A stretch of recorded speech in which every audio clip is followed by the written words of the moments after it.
Operation सिंदूर के जरिए जिस तरह से भारत ने पाकिस्तान के ऊपर पलटवार किया है, उसने पाकिस्तान के अंदर हलचल पैदा कर दी है, पाकिस्तान के अंदर खलबली मचा दी है। दरअसल बीती रात जिस तरह से 2-2:30 बजे के आसपास भारतीय सेना ने लगभग 9 आतंकी ठिकानों के ऊपर, जिसमें पीओके के ज़्यादातर स्थान है और यहाँ पर ये कहा जा रहा है कि बड़ी तादाद में आतंकवादी मौजूद थे। लगातार निकलकर खबरें सामने आ रही हैं पीओके में, जहां जैश-ए-मोहम्मद, लश्कर-ए-तैयबा और इस तरह के तमाम आतंकी संगठनों के मुख्यालय थे, उनके ऊपर भारत ने जिस तरह से हमला किया है, उसके बाद समूचे पाकिस्तान समेत पूरी दुनिया से लगातार कमेंट सामने आ रहे हैं। लेकिन भारत लगातार ये बात कहता रहा था कि जो जघन्य अपराध पाकिस्तान ने किया है, इसकी सजा उसको मिलकर रहेगी। और इसी बात को दर्शाते हुए आधी रात भारत ने जिस तरह से पीओके में जो पाकिस्तान के तमाम आतंकी संगठन है,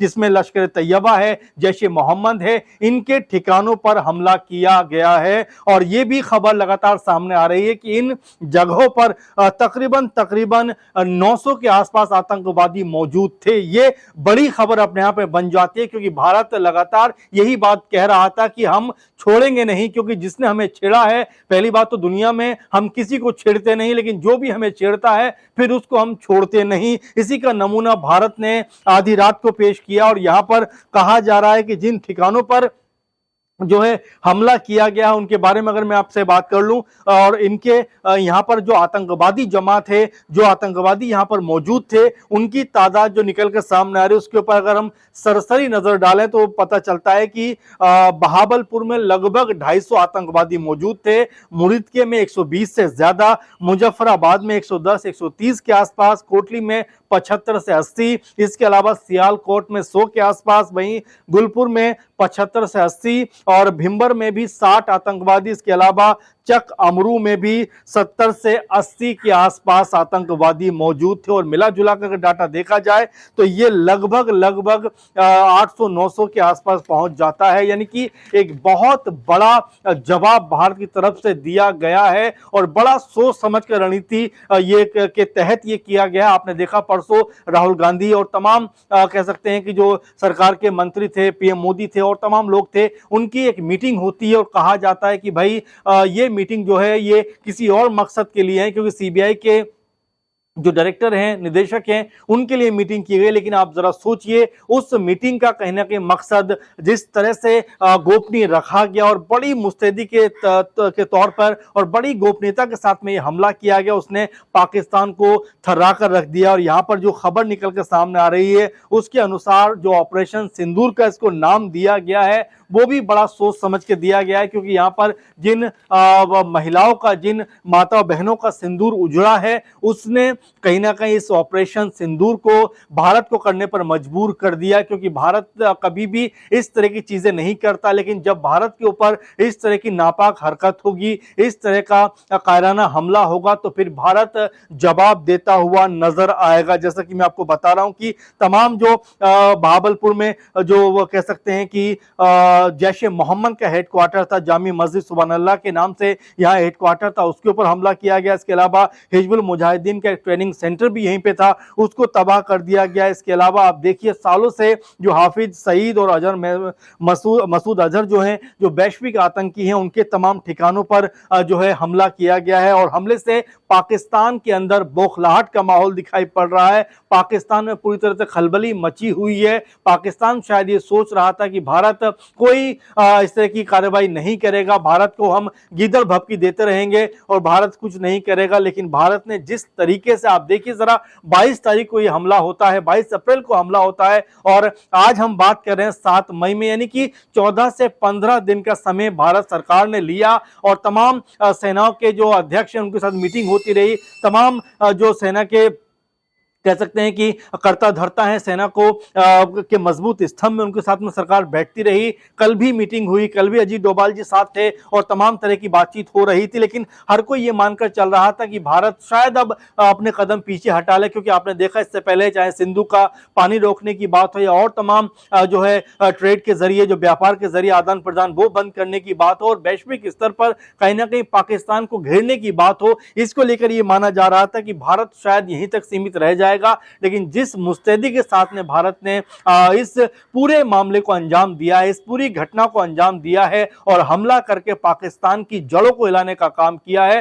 वो बेहद जरूरी था। अब जरा देखिए, ये भी खबर निकल के लगातार सामने आ रही है, प्रतिक्रिया निकल के सामने आ रही है, जिसमें तमाम जो लोग हैं वो अपनी प्रतिक्रिया देते हुए नजर आ रहे हैं। आप देखिए, ऑपरेशन सिंदूर का नाम सुनकर जो शुभम द्विवेदी की पत्नी थी, जो शहीद हुए थे यहां पर, उनको जान ले ली थी आतंकवादियों, उनकी पत्नी ऐशान्या, वो यहां पर भावुक होती हुई नजर आई। उन्होंने कहा कि जिस तरह से इसका नाम रखा गया है सिंदूर, वो सिंदूर ऑपरेशन, वो ऑपरेशन सिंदूर का नाम सुनते ही उनकी आंखों में आंसू आ गए, क्योंकि उनका सिंदूर किसी ने उजाड़ दिया। और इसको बदला लेने का जिस तरह से भारत सरकार ने, हमारी सेनाओं ने अपना जज्बा दिखाया, उससे वो ऐशान्या ये कहती हुई नजर आती हैं कि उससे उनको अपने भारतीय होने पर फख्र है और भारतीय सेनाओं पर फख्र है। इसके अलावा ओवैसी ने भी इस बात को लेकर कहीं ना कहीं अपनी प्रतिक्रिया दी है। उन्होंने कहा है कि बिल्कुल सटीक जवाब भारत ने दिया है, सेनाओं का वो स्वागत करना चाहते हैं। सेनाओं ने जिस बहादुरी के साथ में,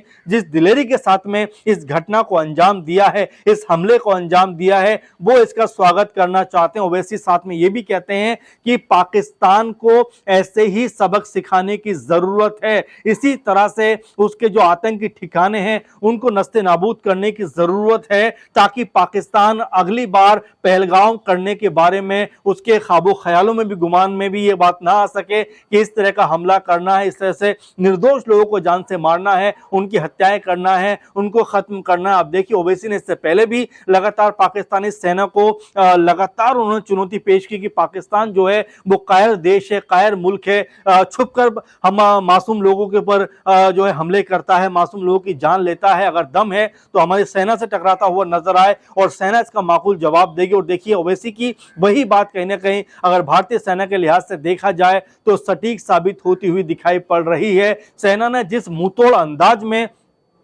ताबड़तोड़ तरीके से पाकिस्तान को उसी के घर में रौंदा है, उसी के घर में जो है घुसकर जिस तरह से तमाम जो है ठिकाने हैं आतंकियों के, उनके ऊपर हमला किया है, उसने भारतीय सेना के जज्बे को एक बार फिर से बुलंद कर दिया है, परचम उसका लहरा दिया है कि भाई भारतीय सेना जब भी मौका मिलेगा दुश्मन को नस्ते नाबूद करने में कोई कोर कसर नहीं छोड़ेगी। और वो भी ऐसे मामले में जहां पर निर्दोष लोगों का खून बहाया जाए, निर्दोष लोगों की हत्याएं की जाए। और पाकिस्तान का मकसद कहीं ना कहीं यह था कि यहां पर जो है जो भी लोग थे उनका नाम पूछ के उनको गोली मारी जाए, ताकि देश के अंदर हिंदू मुसलमान होता हुआ दिखाई पड़े, यानी देश के अंदर आपस में हम लोग लड़ते हुए नजर आए। लेकिन भारत अब ये 70 साल पुराना भारत नहीं है, बल्कि ये 70-75 साल आगे जा चुका है। अब ये सब दुश्मन की चालों को समझता है, चाहे वो हिंदू हो या मुसलमान हो, सिख हो या ईसाई हो, सब इस देश के बाशिंदे हैं और सब अपने देश को मजबूत रखना चाहते हैं। किसी भी कीमत पर अपने देश की जो आन है उसके ऊपर जरा सी भी आंच नहीं आने देना चाहते। और यहां पर तमाम जो मुस्लिम भाइयों ने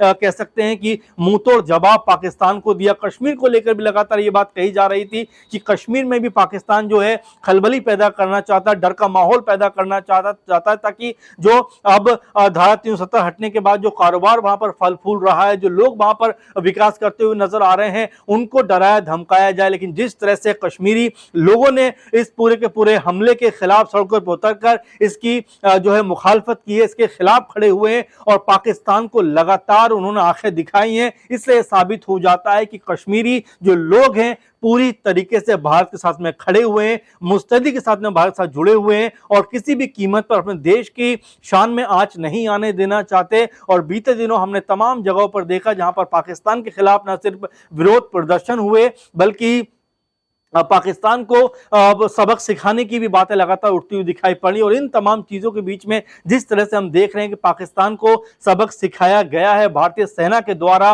भारत ने जिस तरह से मुस्तैदी के साथ में आधी रात को अटैक किया है, शायद कोई सोच नहीं रहा था कि इस तरह का हमला भारत करेगा। लेकिन आज सुबह जिस तरह से तमाम जगह पर इस बात की चर्चा होती रही, मैं भी जब सुबह आ रहा था तमाम लोगों से बात हो रही थी, यही बात कह रहे थे कि भारत ने बहुत अच्छा कदम उठाया, भारत को ऐसे कदम उठाना ही चाहिए। जो भारत की शान पर जरा सा भी गुस्ताखी करने का प्रयास करे उसको उसके फन को कुचल देना चाहिए, और भारत ने कुछ वैसा ही करने का काम किया है, क्योंकि आतंक के फन को कुचलना बहुत ज्यादा जरूरी है। और भारतीय सेना ने जिस दिलेरी के साथ में इस काम को अंजाम दिया है उससे पाकिस्तान के अंदर खलबली मची हुई है। पाकिस्तान डरा हुआ है, सहमा हुआ है। तमाम तरीके फिलहाल अगर देखे जाएं तो बयानबाजियां, जैसे मैं आपसे कह रहा हूं, शुरू हो गई हैं, इंटरनेशनल लेवल पे भी शुरू हो गई। और यहां पर अमेरिकी राष्ट्रपति जो है डोनाल्ड ट्रंप, उन्होंने भी इसके ऊपर जो है प्रतिक्रिया दी है, लेकिन पहली लाइन में वो कह रहे हैं ये शर्मनाक है। दरअसल सोचिए दोस्तों, जिस देश के 26-27 मासूम लोगों को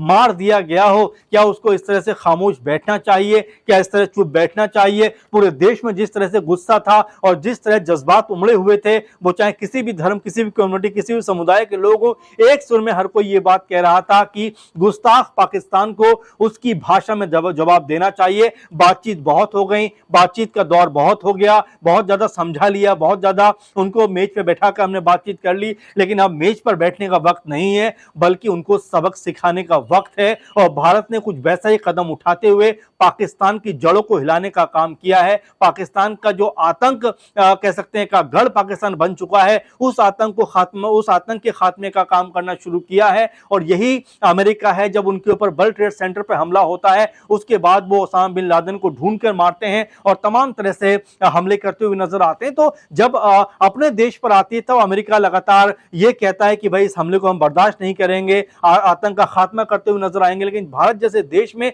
जब आतंकी हमला होता है तब डोनाल्ड ट्रंप का बयान क्या आता है कि भाई जम्मू कश्मीर को लेकर जो दोनों देशों के बीच में प्रॉब्लम है वो 1000 साल पुरानी है। अब ट्रंप साहब से कोई जरा ये पूछे कि जम्मू कश्मीर कब की समस्या है, भारत पाकिस्तान जब अलग हुए उसके बाद ये समस्या उत्पन्न हुई है, तो 1000 साल पहले कैसी समस्या हो सकती है? ये अपने आप में बड़ा बचकाना और हास्यास्पद बयान ट्रंप का नजर आता है। लेकिन जिस तरह से उन्होंने अभी भी प्रतिक्रिया दी है उससे भारत को कहीं ना कहीं उन्होंने ये कहने का प्रयास किया है कि भारत ने जो ये काम किया है वो ठीक नहीं किया है, नहीं करना चाहिए था। लेकिन देखिए, किसी की अगर आत्मा पे आप चोट पहुंचाएंगे, किसी की आत्मा पे अगर आप इस तरह से वार करेंगे तो पलटवार के लिए आपको तैयार रहना पड़ेगा। और भारत ने कुछ वैसा ही काम किया है। जब 9-10 आतंकी ठिकाने जहां से लगातार आतंकी ऑपरेशन ऑपरेट हो रहे थे, भारत के खिलाफ बदजुबानी हो रही थी, भारत के खिलाफ हमले हो रहे थे, उन आतंकी ठिकानों को भारत ने जिस तरीके से नस्ते नाबूद किया है, जिस तरीके से जमीन दोस्त किया है, वो भारत के हर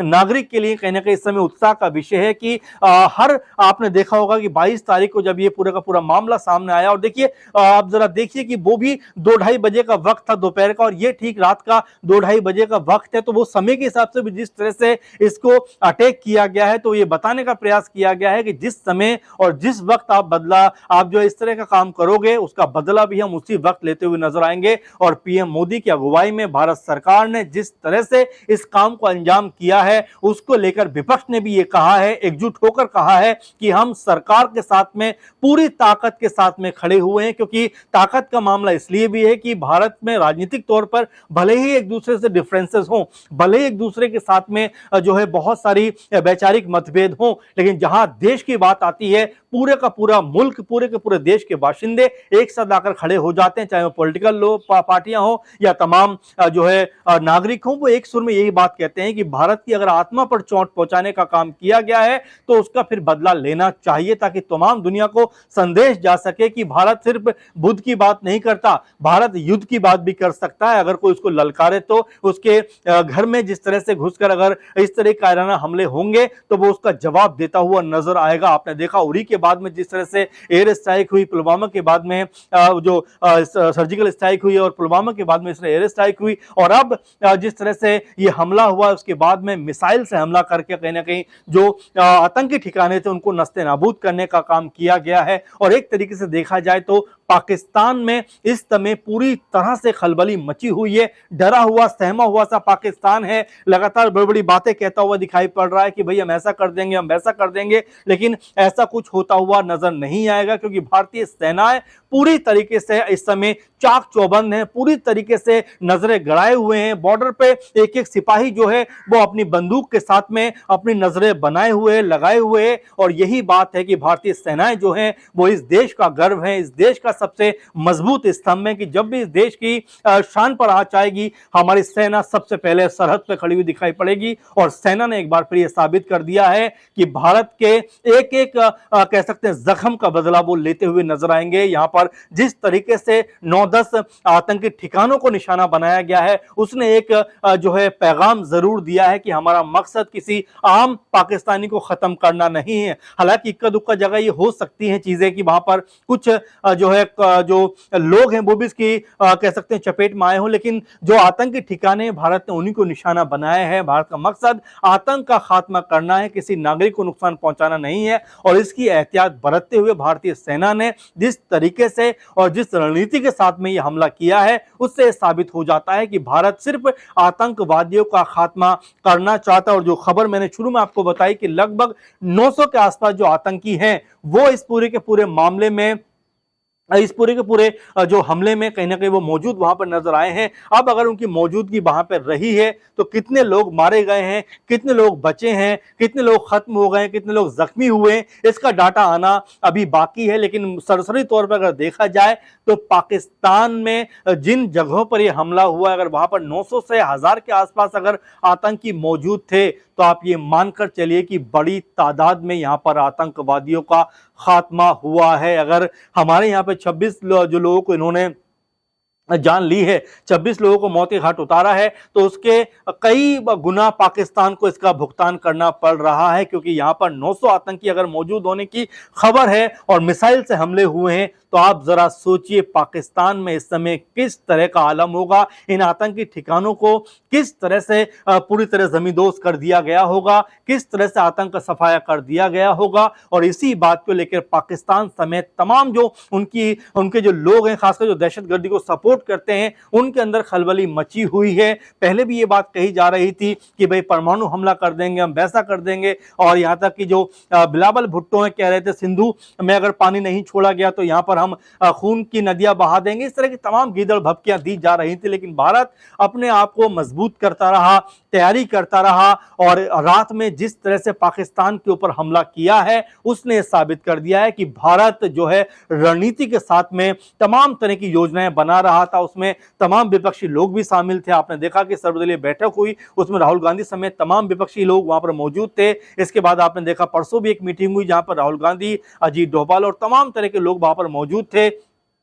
पीएमओ के अंदर वो बैठक हुई थी, उसके लेकर भी ये बात कही जा रही थी कि भाई कुछ बड़ा होने वाला है, इसीलिए राहुल गांधी तुरंत पीएम मोदी से मिलने के लिए पहुंचे हैं पीएमओ। और अब देखिए उसका कहीं ना कहीं जो अंजाम है वो देखने को मिल रहा है कि पाकिस्तान के वो आतंकी ठिकाने नस्ते नाबूद हुए हैं जहां से लगातार आतंकी घटनाएं फिलहाल जो ऑपरेट हो रही थी, चल रही थी। फिलहाल इस प्रोग्राम में इतना ही, हम लगातार आपको अपडेट देते रहेंगे, तमाम तरह की खबरें आपके सामने लेकर आते रहेंगे। लेकिन फिलहाल बड़ी खबर यही है इस बीच की 900 से ज्यादा जो आतंकी हैं वो इस पूरे के पूरे हमले में वहां पर मौजूद थे और बड़ी तादाद में उनका सफाया यहां पर होता हुआ नजर आ रहा है। आपका क्या कहना है, जरूर इस खबर के ऊपर कमेंट करिए, जरूर इस खबर के ऊपर अपनी बात रखिए, क्योंकि हम आज दिन भर इस अहम मुद्दे के ऊपर चर्चाएं करते रहेंगे, इस अहम मुद्दे को लेकर आपके सामने आते रहेंगे। फिलहाल क्या कार्यक्रम इतना ही, आप लगातार जुड़े रहें। नमस्कार।